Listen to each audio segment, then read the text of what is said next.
Bonjour et bonsoir à mes frères et sœurs congolaises et congolais de la RDC. Partout où vous êtes, moi, votre frère et ami Zachary Kilaboloua, du mouvement citoyen 4C, je vous salue.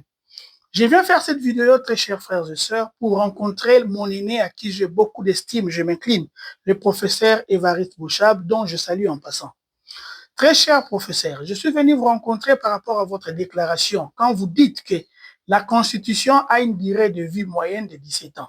Oui, cher professeur, vous n'avez pas dit faux, mais vous n'avez pas non plus dit la vérité au peuple congolais.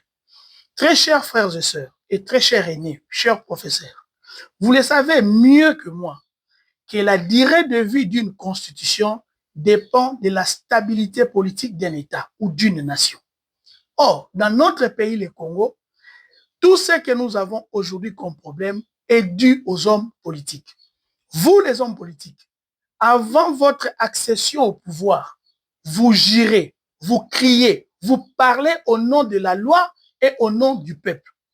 Une fois au pouvoir, vous n'avez jamais voulu servir le peuple, ni même respecter la loi ou les lois qui vous amènent au pouvoir.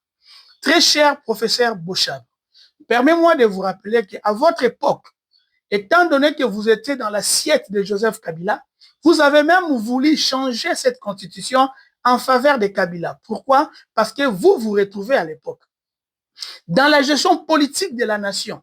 Ce n'est pas à moi de vous rappeler l'affaire des 32 millions de dollars de la SNEL dont votre nom était nommément cité et la suite de cet argent, on le connaît moins. Je vous prie, cher aîné, que vous puissiez avoir l'honnêteté intellectuelle, que vous arrivez à comprendre qu'un homme politique vient en politique pour servir et non se servir. Malheureusement, ce n'est pas que vous, mais c'est devenu l'habitude de nos dirigeants politiques. À quand est-ce que vous allez travailler pour l'intérêt du Congolais? Qu'est-ce que vous reprochez à cette constitution concernant le bien-être de l'homme congolais?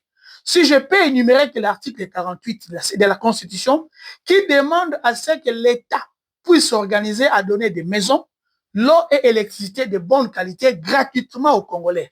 L'avez-vous déjà fait dans vos gestions politiques? Même la gratuité de l'enseignement était déjà dans la Constitution. C'est avec ce qu'elle dit qu'on a vu l'effectivité malgré des failles. Très cher Bouchab, pourquoi vous voulez prendre le peuple comme vos marchepieds?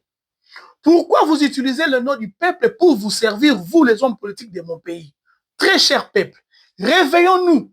Parce que cette constitution que les hommes politiques dénigrent, il y a des choses que moi j'appelle les mines d'or.